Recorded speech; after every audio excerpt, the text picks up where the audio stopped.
నమస్తే. ఎమ్మెల్సీ కల్వకుంట్ల కవితకి మరో big shock. చాలా ఏళ్లుగా తెలంగాణ బొగ్గుగని కార్మిక సంఘం గౌరవ అధ్యక్షురాలుగా 10 సంవత్సరాలుగా కొనసాగుతున్నటువంటి కల్వకుంట్ల కవితను తన అన్నైనటువంటి కేటీఆర్ కాసేపటి క్రితమే పక్కన పెట్టాడు.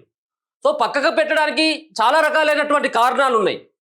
ఒక పక్కన పార్టీకి దూరంగా ఉంటున్నటువంటి కవిత సేవలు ఆ పార్టీ చాలనుకుందా, మరో పక్కన పార్టీ పైనే బురద జల్లినటువంటి కార్యక్రమాన్ని ఎత్తుకున్నటువంటి కవిత ద్వారా రేపు సింగరేణిలో సైతం కూడా ఇలాంటి స్లోగన్ని తీసుకెళ్తే సింగరేణి కార్మికులు సైతం కూడా బీఆర్ఎస్ పార్టీని నమ్మరు అన్నటువంటి ఉద్దేశంతో, లేకపోయినట్టయితే ఆ బొగ్గు గని కార్మికులు ఏదైతే ఉన్నారో వాళ్ళ యొక్క సమస్యలను పట్టించుకోవడంలో మరి విఫలమైపోతున్నటువంటి బీఆర్ఎస్ పార్టీ, ఆ బీఆర్ఎస్ పార్టీకి నాయకత్వం వహిస్తున్నటువంటి సింగరేణి బొగ్గు గని కార్మిక సంఘానికి గౌరవ అధ్యక్షుడిగా కొనసాగుతున్నటువంటి కల్వకుంట్ల కవిత వాళ్ళను పట్టించుకోకపోవడం, ఇదంతా చాలా రకాలైనటువంటి కారణాలతోటి ఆమెను కనీసం సంప్రదించకుండా, కవితకు చెప్పా పెట్టకుండా ఈరోజు జరిగినటువంటి బీఆర్ఎస్ పార్టీ ఆధ్వర్యంలో కల్వకుంట్ల తారక రామారావు ఆధ్వర్యంలో ఈరోజు బొగ్గుగని సింగరేణి బొగ్గుగని కార్మికుల సంఘం భేటీ కావడం ఇప్పుడు రాజకీయ వర్గాల్లో ఒక చర్చ దారితీస్తూ ఉన్నది. ఇన్ని రోజులు ఒక పక్కన కవిత వ్యాఖ్యల పట్ల స్పందించినటువంటి కేటీఆర్ ప్రత్యక్షంగా, మరో పక్కన కవిత రాసినటువంటి లేఖలపైన కనీసం మాట్లాడినటువంటి కేటీఆర్ ఈరోజు ఇటువంటి తీసుకున్నటువంటి చర్య ద్వారా బీఆర్ఎస్ పార్టీలో ముసలం గతంలోనే పుట్టిందన్నట్టుగా మనకు అర్థమవుతా ఉన్నది. ఆమెను ఒక పక్కన ఆమె పార్టీని పక్కకు పెట్టిందన్నటువంటి విమర్శలు ఒకవైపు, ఆమె కొత్త పార్టీ పెట్టబోతుందన్నటువంటి చర్చ మరోవైపు నడుస్తూ ఉంటే, లేదు కవితనే పార్టీ పక్కకు పెట్టిందన్నటువంటి ఒక రకమైనటువంటి వాదన ఇప్పుడు బలంగా వినబడుతుంది. బీఆర్ఎస్ పార్టీ కావాలని చెప్పేసి కల్వకుంట్ల కవిత యొక్క సేవలకి ఫుల్ స్టాప్ పెట్టింది. కవితకు ఏవైతే బీఆర్ఎస్ పార్టీ కొన్ని బాధ్యతలు అప్పగించిందో ఆ బాధ్యతల నుండి ఆమెను ఒకటిగా తొలగించుకుంటూ వచ్చేటువంటి కార్యక్రమం. గతంలో కవిత చాలా సందర్భాల్లో చెప్పింది, పార్టీలో నాకు ప్రయారిటీ తగ్గిపోయింది, పార్టీలో నేను ఎవరి ఆధ్వర్యంలో కూడా నడవను, కేవలం కల్వకుంట్ల చంద్రశేఖరరావు యొక్క వాళ్ళ నాన్న యొక్క ఆధ్వర్యంలో పనిచేయడానికి మాత్రమే సిద్ధం తప్పించి నేను ఎవరి యొక్క నేతృత్వంలో పనిచేయడానికి నేను సిద్ధంగా లేను అన్నటువంటి భావన ఆమె గతంలోనే వ్యక్తపరిచింది. సో ఇప్పుడు అదే బీఆర్ఎస్ పార్టీకి వర్కింగ్ ప్రెసిడెంట్ తన సోదరుడైనటువంటి అన్న ఆ అంత మాటలు తండ్రి ఆధ్వర్యంలోనే నడుస్తా, తండ్రి యొక్క అడుగుజాడల్లోనే నడుస్తా, తండ్రి యొక్క నేతృత్వంలోనే నేను పార్టీలో పనిచేస్తా, నేను ఎవరి ఆధ్వర్యంలో పనిచేయనంటే రేపో మాపో కేటీఆర్కి ఖచ్చితంగా పగ్గాలు అప్పగించేటువంటి ఆ వ్యవహారం నడుస్తూ ఉంది కుటుంబంలో. కాబట్టి అన్ననే ఆమె ఆ పేరు ఉచ్చరించకుండా నేరుగా ఆయన పైన అటాక్కి దిగింది. ఇప్పుడు ఆ సంబంధించినటువంటి పగని అనుకోవచ్చు, దాన్ని ఇప్పుడు వచ్చినటువంటి అవకాశంగా భావించినటువంటి కేటీఆర్ గౌరవ అధ్యక్షురాలుగా 10-12 సంవత్సరాలుగా పనిచేస్తున్నటువంటి కవితను ఆ బాధ్యతల నుంచి అప్పగించడం జరిగింది. ఆ బాధ్యతల్ని కొప్పుల ఈశ్వర్కి, మాజీ మంత్రి కొప్పుల ఈశ్వర్కి ఆ బాధ్యతను అప్పగించడం జరిగింది. ఆ బాధ్యతలు ఈ రోజు నుంచి ఏదైతే తెలంగాణ బొగ్గుగని కార్మిక సంఘం ఏదైతే ఉందో, తెలంగాణ బొగ్గుగని కార్మిక సంఘం TBGKS, తెలంగాణ బొగ్గుగని కార్మిక సంఘం TBGKS ఈ సంబంధించినటువంటి గౌరవ అధ్యక్షులుగా కొప్పులేశ్వర్ కొనసాగుతాడు అని చెప్పేసి ఈరోజు ఆయనకే పూర్తి స్థాయిలో ఒక పుష్పగుచ్చాన్ని ఇచ్చి ఆ బాధ్యతలు ఈయనకు అప్పగించినట్టుగా కేటీఆర్ ఈ ఫోటో ద్వారా మనకు స్పష్టంగా అర్థమవుతా ఉన్నది. అంటే ఈయనకు బాధ్యతలు అప్పగించడం అంటే పాత సంబంధించినటువంటి ఆమె చేతుల నుంచి ఉన్నటువంటి బాధ్యతల్ని తొలగించినట్టే లెక్క.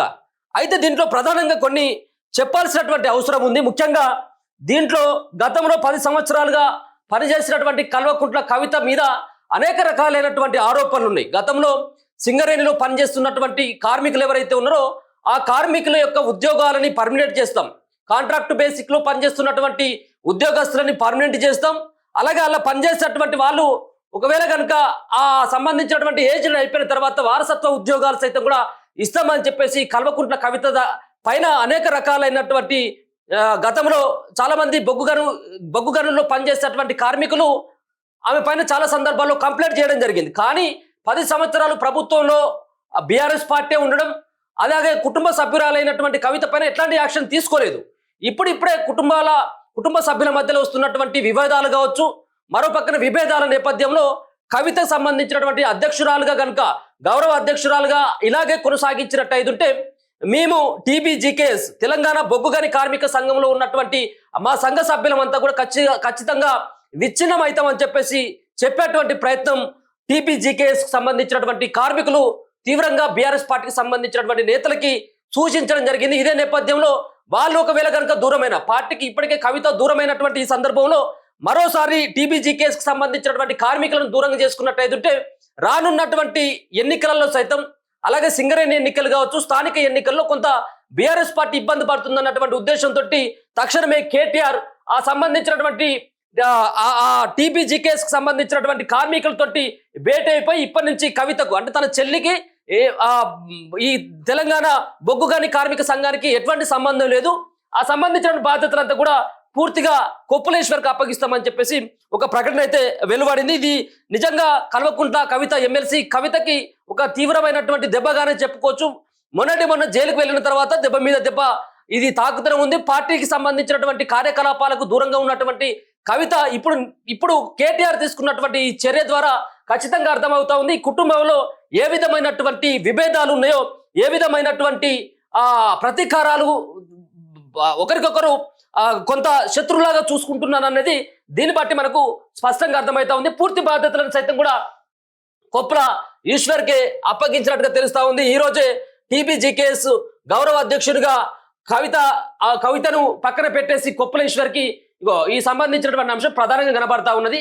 అయితే గతంలో సైతం కూడా ఈ యొక్క టీబీజీకేఎస్ కి సంబంధించినటువంటి గౌరవ అధ్యక్షుడిగా పనిచేస్తున్నటువంటి ఆయనను కూడా ఆయన పేరు ఏదో ఉండే ఆయనను తీసేసి కల్వకుంట్ల కవిత ఆమె ఈ పగ్గాలు తీసుకునేది.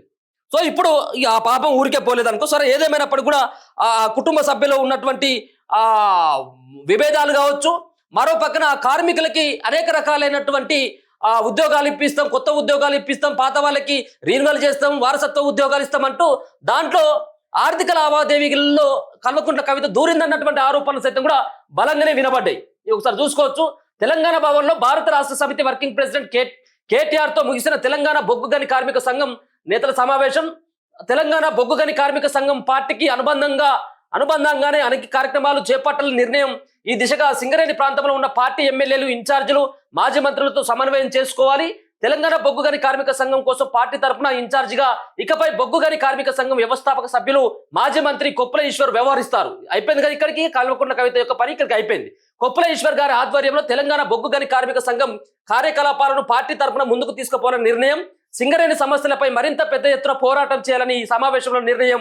సింగరేణి కార్మికులకు కాంగ్రెస్ ప్రభుత్వం ఎన్నికల సందర్భంగా ఇచ్చినటువంటి ప్రతి హామీని అమలు చేసేదాకా ప్రభుత్వంపై ప్రజాక్షేత్రంతో పాటు అనేక ఇతర రూపాల్లో ఒత్తిడి తీసుకురావాలన్నటువంటి దానిపైన ఈ యొక్క భేటీలో అన్ని నిర్ణయాలు కూడా తీసుకొని దీంట్లో పూర్తి స్థాయిలో బాధ్యతలని అక్కడ సింగరేణికి సంబంధించిన ప్రాంతంలో ఉన్నటువంటి మాజీ ఎమ్మెల్యేలు వాళ్ళందరూ కూడా కలిసి ఇక్కడ డిసైడ్ చేయడం జరిగింది. ఈ యొక్క భేటీలో మాత్రం ప్రధానంగా చాలా ఏళ్లుగా గౌరవ అధ్యక్షురాలుగా కొనసాగుతున్నటువంటి కవితను మాత్రం పూర్తి స్థాయిలో ఈ సంబంధించిన బాధ్యతల నుంచి తొలగించినట్టుగా స్పష్టంగా అర్థమవుతా ఉన్నది. కొప్పుల ఈశ్వర్కి ఈ సంబంధించినటువంటి బాధ్యతలు ఇప్పటి నుంచి ఆయనే చూసుకుంటాడు. మీ సంక్షేమం కావచ్చు, మీ సంబంధించినటువంటి అన్ని వ్యవహారాల్లో పార్టీ తరఫున ఆయనే ముందుండి నడిపిస్తాడు.